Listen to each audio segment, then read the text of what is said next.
मन्यवभूतो तैषवे नमः नमस्ते अस्तु धन्वने बाहुभ्यामुत ते नमः या तैष शिवतमा शिवं बभूव ते धनुः शिवा शरव्या या तव तया नो रुद्रं मृडया या ते रुद्र शिवा तनूरघोरान् पापकाशिनी तया नस्तनुभाषन्तमया गिरिशन्ताभिचाकशीः यामिषं गिरिशन्तहस्ते बिभर्षस्तवे शिवां गिरित्रतां कुरु माहिकं ते पुरुषं जगत् शिवेन वचसा त्वा गिरिशाच्चा वदामसि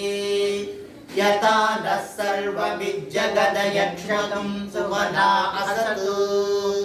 अद्य वोचदि वक्ता प्रथमो दैवोऽभिषक् अहेकश्चर्वान् जम्बयन् सर्वाश्च यान्तु धान्यः असौ यस्ताम्रो अरुणकुट बभ्रुसुमङ्गलः ये चे मागं रुद्रा अभितो दीक्षस्त्रिता सहस्रजो वैशाखं हेडयीमहि असौ यो वसर्वति नीलग्रीवो विलोहिताः उतैनं गोपा अदृशन्नदहार्यः उतैनं विश्वा भूतानि सदृष्टो मृडयातिनः नमो अस्तु नीलग्रीवाय सहस्राक्षाय पीडुषे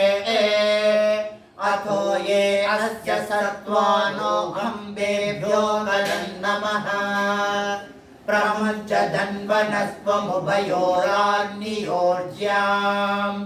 याचते हस्तैषवः पराता भगवूपप अवतत्य धनुष्पदं सहस्राक्षसतेषु ते निशीर्य शल्यानां मुखा शिवो न सुमना भव बीजं धनुः कपर्दिनो विशल्यो बाणवागं उत अने सन्नस्येषव आभुरस्य निषङ्गतिः याते हेतर्मेषु तमहस्ते बभूव ते धनुः तयास्मान् विश्वतस्त्वमयक्ष्मया परिभुज नमस्ते अस्त्वायुधाय नातताय दृष्टवे उभाभ्यामुतरे नमो बाहुभ्यां तव धन्वने परिते धन्वनो हेतुरस्मान् वृणक्तु विश्वतः अतो यदिषुस्तवारे अस्मन्निधेहितं शम्भवे नमः नमस्ते अस्तु भगवन् विश्वेश्वराय महादेवाय त्र्यम्बकाय त्रिपुरान्तकाय त्रिकाग्निकालाय कालाग्निरुद्राय नीलकण्ठाय मृत्युञ्जयाय सर्वेश्वराय सदाशिवाय श्रीमन्महादेवाय नमः नमो हिरण्यबाहवे सेनान्ये दिशां च पतये नमो नमो वृक्षेभ्यो हरिकेशेभ्यः पशूनां पतये नमो नमः सस्पिञ्जराय त्विषीमते पथीनां पतये नमो नमो बभ्रुषाय दिव्यादिनेनानां पतये नमो नमो हरिकेशायोपवीतिने पुष्टानां पतये नमो नमो भवस्य ह्यर्थे जगतां पतये नमो नमो रुद्राय तथा विनेक्षेत्राणां पतये नमो नमः सूताय हन्त्याय वनानां पतये नमो नमः रोहिताय स्तपतये वृक्षाणां पतये नमो नमो मन्त्रिणे वाणिजाय तक्षाणां पतये नमो नमो भुवन्तये वारिवस्कृताय औषधीनां पतये नमो नमः उच्चैर्घोषाय क्रन्दयते पत्तीनां पतये नमो नमः कृत्योलिताय धावते सत्त्वानां पतये नमः नमः सहमानाय व्याधिनाय निर्व्याधिनीनां पतये नमो नमः ककुभाय निषङ्गिणे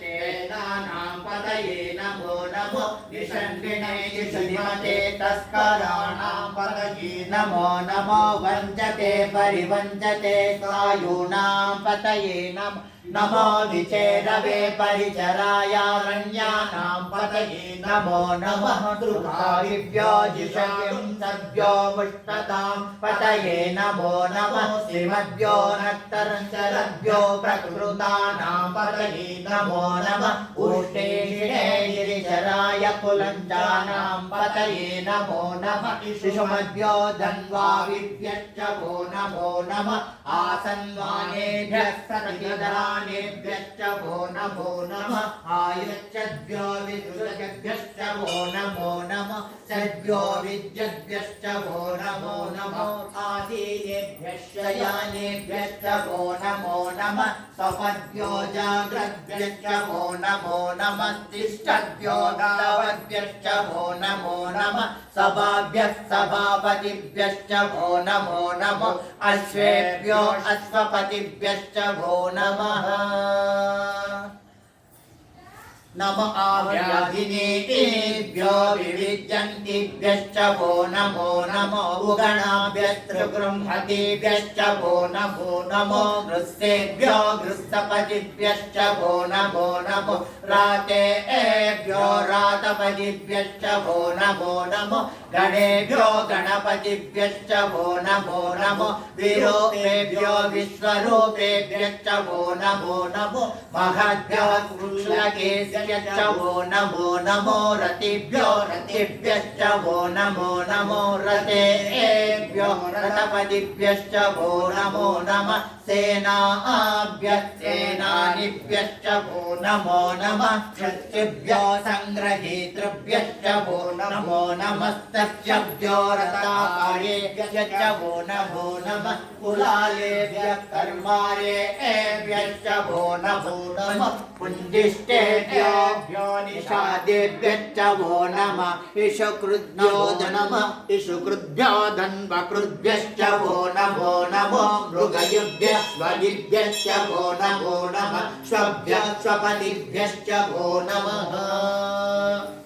नमो भवाय च रुद्राय च नमः शर्वाय च पशुपतये च नमो नीलग्रीवाय च चितिकण्ठाय च नमः कपट्टिने च युक्तकेशाय च नमः सहस्राक्षाय च शतधन्वने च नमो गिरिशाय च शिपिविष्टाय च नमो वीर्यस्तमाय चेषुमते च नमो रस्वाय च वामनाय च नमो रुहते च वर्षीयसे च नमो वृद्धाय च संवृद्ध्वने च नमो अग्र्याय च प्रथमाय च नमः आशवे चाजिराय च नमः शीघ्राय च शीघ्राय च नमः ऊर्ध्याय च वस्वन्याय च नमः स्रोतस्याय च द्वीप्याय च नमो ज्येष्ठाय च कनिष्ठाय च नमः पूर्वजाय च परजाय च नमो मध्यमाय च पगल्भाय च नमो जगन्याय च बुद्धियाय च नमः सौभ्याय च प्रतिसर्याय च नमो याम्याय च क्षेम्याय च नमः गुरुवर्याय च कल्याय च नमः श्लोक्याय च वसौम्याय च नमो वरण्याय च कक्ष्याय च नमः श्रवाय च प्रतिश्रवाय च नमः आशुषेणाय चासुरताय च नमः शूराय चावभिन्दते च नमो वर्मिणे च वरूतिने च नमो बिल्विने च कमचिने च नमः श्रुताय च श्रुतसेनाय च नमो दुन्दुभ्याय च भ्रनन्याय च नमो दृष्टवे च प्रमृषाय च नमो दूताय च प्रहिताय च नमो निषङ्गिणे चेषुधिमते च नमस्ते केशवे च युधिने च नमः स्वायुधाय च सुधन्वने च नमः श्रुत्याय च पत्याय च नमः काट्याय च नीप्याय च नमः सूर्याय च सरस्याय च नमो नाद्याय च वैशन्ताय च नमः कूपे वट्याय च नमो वर्ष्याय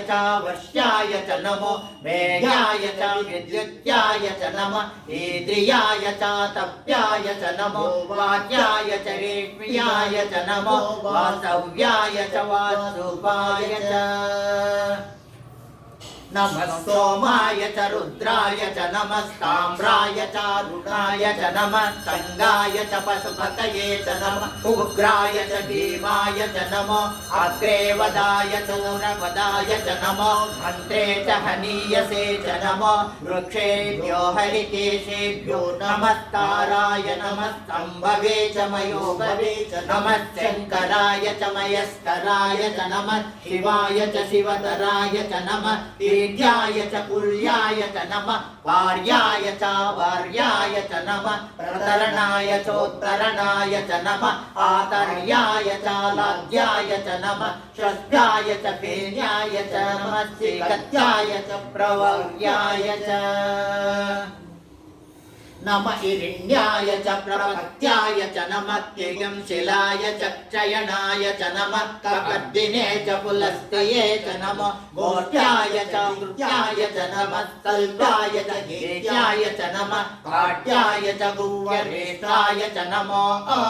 हृदयाय च निवेष्पाय च नमः पागं सव्याय च रजस्याय च नमः श्रुत्याय च हरित्याय च नमो लोप्याय चोलप्याय च नमः ऊर्व्याय च सूर्याय च नमः पर्ण्याय च पर्णसद्याय च नमो पगरमाणाय च विष्णते च नमः अक्षिदते च प्रक्षिदते च नमो वक्तिरिकेभ्यो देवानागं हृदयेभ्यो नमो वृक्षिणेभ्यो नमो विचिन्वक्तेभ्यो नमः आनिरतेभ्यो नमः आविवकेभ्यः अन्नसत्पते दरिद्रनीललोहिता येषां पुरुषाणाम् येषां पशूनां माधेर्मा रोमो येषां किञ्चनाममतु या ते रुद्रशिवा तनो शिवा विश्वाभेषजी शिवा रुद्रस्य भेषजी तया नो मृडजीवसे इमं रुद्राय तवसे कपद्दिने क्षयद्वीराय प्रभरामहे मतिम् यथा नश्यमसद्विपदे चतुष्पदे विश्वं पुष्टं ग्रामे अस्मिन्ननातुरम् मृडानो रुद्रो तनो मयस्कृति क्षयद्वीराय नमसा विधेमते यच्चञ्चयोर्च मनुराय चे पिता तदस्यावतव रुद्र प्रणीतौ मानो महान्तमुतमानो अर्भकं मान उक्षन्तमुतमान उक्षितम् मानवदे पितरं मोदमातरं प्रियमानसनवो रुद्ररीशा मानस्तोके तनयो मान आयुष्मानो गोषुमानो अश्वेषु रीरिषः वीरान् मानो रुद्रभावितो वदीर् अविष्मन्तो नमसा विधेमते आरात्ते गोप्यमुत पूरुषज्ञे यद्वीराय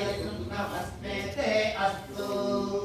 रक्षा च नो अहिदेवो दूढयाय शर्म यच्छद्विवर्गाः सुतं भक्तसदं युवानं मृगन्न भीमोग्रम् मृडाचरित्रे रुद्रस्तवानो अन्यन्ते अस्मन्नवन्तु सेवाः परिणो रुद्रस्य हेतुर्वणक्तु परितेजस्य दुष्पतिरघायो अवस्थिरा मघवद्भ्यस्तमुष्मभिग्भवतोकायतनयाय मृडय मेढस्तमशिवतमशिवो न सुमना भव परमे वृक्ष आयुधं विधाय कृतिं वसान आचर पिनाकं बिभ्रदाकहि विकिरण विलोहित नमस्ते अस्तु भगवः यासे सहस्रगं हेतयोन्यमस्मन्निव पन्तु ताः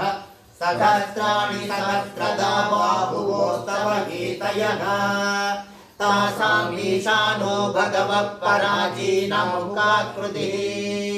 सहस्राणि सहस्रयो ये रुद्रा अभिभूम्याम् तेषागं सहस्रयोजने वदन्वानि तन्मसि अस्मिन् मह्नहर्णवे तरिक्षे भवा अधि नीलग्रीवाशिकण्ठा सर्वा अधः क्षमाचराः नीलग्रीवाशिकण्ठादिवगं रुद्रा उपश्रिताः ये वृक्षेषु सस्पिञ्जरा नीलग्रीवा विलोहिताः ये भूतानामधिपतयो विशिखासकवर्तिनः ये अन्नेषु विविध्यन्ति पात्रेषु पिबतो जनाः ये पताम्बतिरक्षय ऐलभृदायव्युतः ये तीर्थानि प्रचरन्ति सुगावन्तो निषङ्गिणः एतावन्तश्च भूयागुंसश्च दिशो रुद्रावितस्थिरे तेषागुं सहस्रयोजने वदन्वानि तन्मसि नमो रुद्रेभ्यो ये पृथिव्यामेऽन्तरिक्षे ये दिवि येषामन्नं वातो वर्षमिषवस्तेभ्यो दश पातिर्दश दक्षिणा दश प्रतीची दशोदीची दशोऽस्तेभ्यो नमस्ते नो मृडयन्तु तेयं विष्णो यश्च नो द्वेषितं भोजं मे ददामि ॐ त्र्यम्बकं यजामहे सुगन्धिं पुष्टिवर्धनम् उर्वारुकमिव बन्धनान् मृत्योर्मोक्षीयमामृतात् यो रुद्रो अग्नौ यो अप्सु यवोषधीषु यो रुद्रो विश्वा भुवना विवेश तस्मै रुद्राय नमो अस्तु नमस्तु ध्येयं विशो सुधन्वया विश्वस्य क्षयति भेषजस्य यक्ष्वामहेशो मनसाय रुद्रं नमोऽभिर्देवमसुरं ध्रुवस्य अयं मे हस्तो भगवानमयं मे भगवत्तरः अयं मे विश्ववेशजो यगं शिवाभिवर्षणः एते सहस्रमयुजं पाशा मृत्यो मर्त्याय दन्तवे तान् यज्ञस्य मायया सर्वानवामयमहे मृत्यवे स्वाहा मृत्यवे स्वाहा ॐ नमो भगवते रुद्राय विष्णवे मे पाहि प्राण्यानां तिरन्तिरसि रुद्रो मा विशान्तकः तेनान्येनाप्यायस्व सदा शिवो ॐ तत्पुरुषाय विद्महे महादेवाय धीमहि तन्नो रुद्रः प्रचोदयात् ॐ तत्पुरुषाय विद्महे महादेवाय धीमहि तन्नो रुद्रः प्रचोदयात् ॐ तत्पुरुषाय विद्महे महादेवाय धीमहि तन्नो रुद्रः प्रचोदयात् तन्नो जम्बुकेश्वर स्वामी प्रचोदयात् ॐ शान्ति शान्ति शान्ति हरि ओं तत्सत् श्री जम्बुकेश्वर स्वामी शिवार्पणमस्तु।